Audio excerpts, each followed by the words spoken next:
Evangelio de nuestro Señor Jesucristo según San Lucas.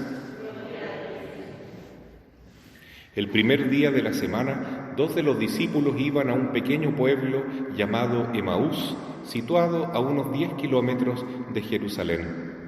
En el camino hablaban sobre lo que había ocurrido. Mientras conversaban y discutían, el mismo Jesús se acercó y siguió caminando con ellos. Pero algo impedía que sus ojos lo reconocieran. Él les dijo: ¿qué comentaban por el camino? Ellos se detuvieron con el semblante triste y uno de ellos, llamado Cleofás, le respondió: «Tú eres el único forastero en Jerusalén que ignora lo que pasó en estos días». «¿Qué cosa?», les preguntó.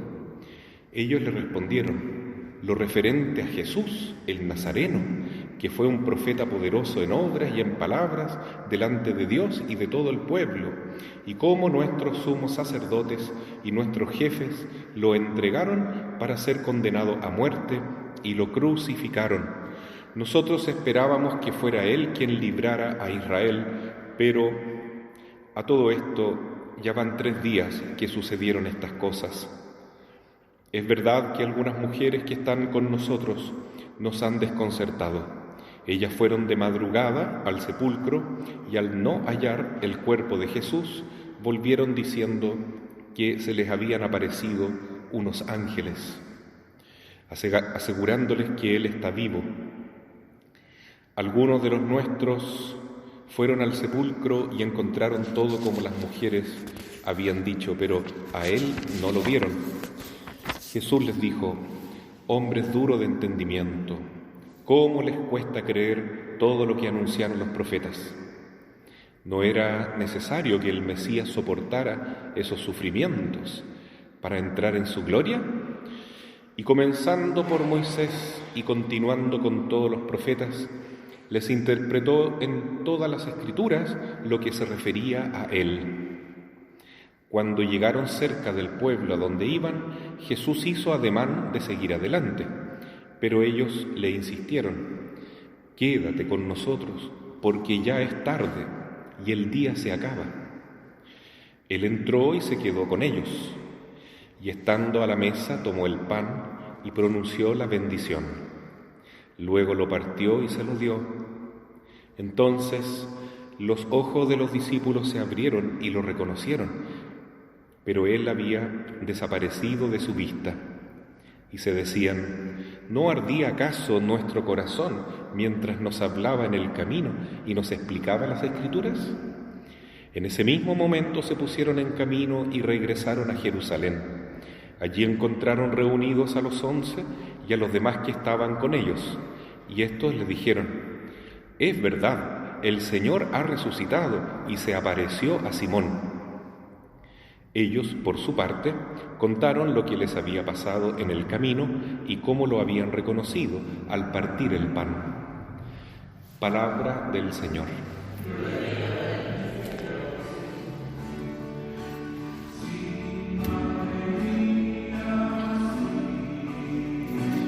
Lo que quieras, Madre mía, sí. Sí, Madre mía, sí, lo que quieras, Madre mía, sí, lo que quieras, Madre mía, sí. Tomen asiento. Queridos hermanos, en la octava de Pascua, en que se celebran estos 8 días de la resurrección de Cristo, contando el domingo propio de la resurrección y el domingo de la Divina Misericordia, es como un solo gran festejo, una solemnidad, la más importante de nuestra fe, por cierto, porque cada día estamos celebrando que Cristo ha resucitado. Este es el día que hizo el Señor, sea nuestra alegría y nuestro gozo, dice el Salmo, y se refiere a esta octava de Pascua. Y cada día el Señor nos va regalando a través de la Iglesia distintos temas, pero que se tratan de episodios siempre de la resurrección de Cristo. donde muestra en distintos matices cómo es la reacción de las personas que Jesús elige para manifestarse resucitado. El lunes veíamos cómo Jesús, al resucitar, dejó el manto bien ordenadito y primero Magdalena descubrió que había resucitado, le anunció a los apóstoles, fueron Pedro y Juan. Pedro y Juan representan la jerarquía de la iglesia, Pedro el jefe, pero que anda un poco más lento. Juan también ya es sacerdote. Recordemos que Jesús en la última cena les había conferido ya el sacramento de la ordenación sacerdotal a estos discípulos, pero Juan era más teólogo, más rápido para entender, creía antes, veía los signos con más claridad, tenía una visión espiritual mucho más profunda y era más carismático. Sin embargo, se quedó en el límite del sepulcro y dejó que entrara primero a Pedro, por respeto a la jefatura de él, a la jerarquía, y eso está muy bien. Después el martes veíamos cómo Jesús se presenta a Magdalena, que es una mujer que tiene una fe también muy profunda, pero todavía inmadura, porque está llorando. Entonces los discípulos de Emaús hoy día contrastan con Magdalena porque tienen una fe mucho más pobre todavía. Al menos Magdalena fue al último lugar donde ella pensaba que podía encontrar el cuerpo de Cristo, el sepulcro, y ahí lloraba. Y los ángeles y Jesús le preguntan: ¿por qué lloras, mujer? Porque si ella hubiese tenido fe verdadera, profunda, real, una fe inmaculada como la Santísima Virgen, no hubiera estado llorando, hubiera creído ya en la resurrección de Cristo como Él lo había profetizado. Pero era una fe sencilla, una fe de una mujer de muy buena voluntad, y Jesús la trata con mucho cariño y le pide que realice esta obra de anunciar la resurrección por primera vez. Y hoy día nos encontramos con tal vez la realidad de la mayoría de los cristianos, que somos más lentos todavía para creer, más incluso lerdos, porque esa es la palabra que usa Jesús para referirse a los discípulos de Emaús, porque somos torpes y lentos para creer, para entender las Escrituras, para entender los mensajes, los signos que Dios va poniendo en nuestra vida, cómo Jesús nos habla y nos cuesta asimilar esa verdad.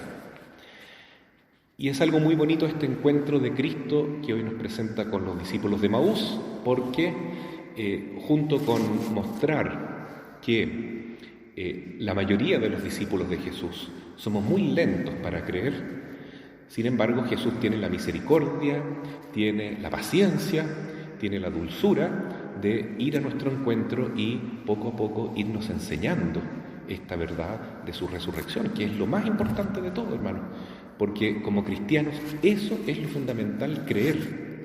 Si Cristo no ha resucitado, vana es nuestra fe. Esto es lo más importante. No hay verdad de fe más grande y más profunda para nosotros que esto. Jesús murió para salvarnos, pero resucitó para darnos la vida eterna. Entonces, lo que ocurre en esta aparición de Cristo a los discípulos de Emaús es precisamente el día de la resurrección. Aquí hay muchos signos, dice el primer día de la semana, el domingo, el día en que resucitó Jesús.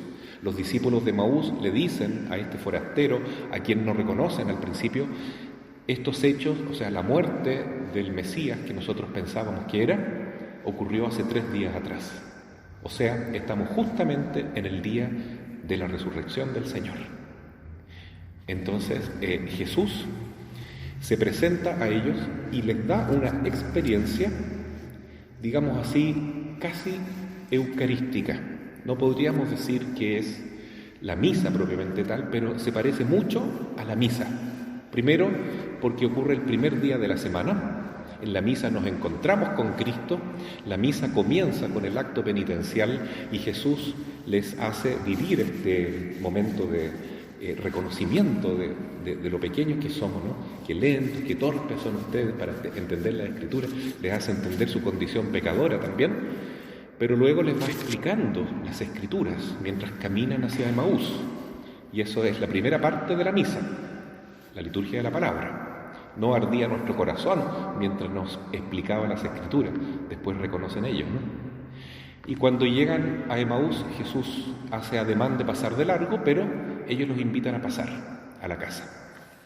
Y ahí comienza lo que podría simbolizar la liturgia eucarística. Jesús parte el pan y en ese momento los discípulos lo reconocen. Se dan cuenta que es el resucitado. ¿Y por qué desaparece Jesús? Porque Jesús ahora está viviendo en sus corazones. Y esto es muy lindo también para entender la Santa Misa. La misa es el sacramento más grande que tenemos, por lejos. Tiene un valor infinito, porque la Eucaristía es Jesús mismo que se nos da como alimento, pero es Cristo, es Dios con nosotros, es el Emmanuel. Cuando vemos la hostia consagrada, cuando la comemos, cuando comulgamos, estamos en contacto con Dios mismo, en su cuerpo, en su sangre, en su alma y en su divinidad. Pero Jesús no quiere permanecer solo en la hostia. A Jesús le gusta que nosotros le tengamos respeto, que no seamos indiferentes con la Sagrada Eucaristía. Ojalá que fuéramos adoradores perpetuos para adorarlo en espíritu y en verdad. Pero lo que más le gusta es que lleguemos en estado de gracia y ojalá luchando contra el pecado lo más posible para comulgar. Porque ahí, el partir el pan, en la Eucaristía, en la comunión, Jesús ya no está solamente en la hostia, sino que está viviendo en nuestros corazones, como le ocurrió a los discípulos de Emaús, que se habían alejado de la iglesia, a diferencia de María Magdalena, que fue a buscar a Jesús, como decía el Salmo de hoy, alégrense los que buscan al Señor. Estos, en cambio, se alejaron de la iglesia, se fueron a otro lugar, pero ahora que se encontraron con Cristo y se fortaleció su fe, volvieron a la iglesia, vuelven al grupo de los discípulos y se encuentran con Pedro, Santiago y Juan y los demás apóstoles y discípulas que también habían tenido la manifestación del Señor. Entonces, este signo, queridos hermanos, en resumen, es tan importante porque nos dice que para vivir bien la Pascua es importante la misa, la Eucaristía. Ahí vamos a encontrarnos con Cristo resucitado. Yo creo que ojalá que tengamos la posibilidad de venir al templo durante este tiempo de Pascua, ¿no? Le hablo en este momento a las personas que participan por Facebook Live, que es muy bueno que participen en la misa con nosotros, pero al menos los que están en nuestro pueblo, sería muy bonito que hagan este gesto. Ahora las leyes lo permiten que tengamos un grupo muy reducido en el templo. Uno puede dedicar un permiso de la semana, hace un sacrificio, ocupa uno de sus 2 permisos, pero es bueno venir al templo, tener un encuentro real con el Señor, poder comulgar su cuerpo, porque así vamos a vivir la experiencia de la Pascua. No digo que lo hagamos siempre, pero ojalá dentro de estos 50 días de Pascua que tenemos, al menos una vez, queridos hermanos, ustedes que participan acá en San José de la Mariquina o en las comunidades rurales, hagan esta experiencia de venir al templo, como los discípulos de Emaús, para encontrarse con el Señor resucitado en la Eucaristía. Bueno, y si no podemos, también participar en la misa, escuchar su palabra, tener esta comunión espiritual nos hace muy, muy bien y Jesús sin duda que se va a manifestar a nosotros. Pero yo lo que quiero destacar es que la misa es el regalo más grande que tenemos. Se cuenta que Teresa de Ávila, una gran santa muy querida para nosotros, como la mamá espiritual de Teresita de los Andes, de Santa Teresita del Niño Jesús, la reformadora del Carmelo, un día tenía un gozo muy grande en su corazón. Sentía la presencia de Dios tan grande porque ella era una santa muy mística. Entonces, de repente parecía que el corazón se le iba a reventar de tanto amor y de sentir la presencia de Jesús en su alma. Entonces estaba tan contenta, tenía tanta gratitud a Dios, que conversó con Jesús y le dijo: Señor, ¿qué quieres de mí? ¿Qué puedo hacer por ti para agradecerte tu presencia en mi alma? Y ella a lo mejor pensó que Dios le iba a pedir algo muy difícil, hacer un gran sacrificio, perdonar a una persona que le costaba mucho, leer una buena parte de la Biblia, rezar muchos rosarios. Todas esas cosas son buenas y necesarias, pero ¿saben lo que le pidió Jesús? Anda a la misa, vive la misa con fervor. Eso le dijo Jesús. Entonces quiere decir que no solo a nosotros nos hace bien venir a la misa, el Señor quiere que nosotros participemos en la misa. El Señor lo quiere. Él queda feliz cuando nosotros estamos junto a Él en la Eucaristía. Entonces, estamos entrando a una nueva etapa, tal vez, en la historia del mundo, de la Iglesia, después de esta pandemia.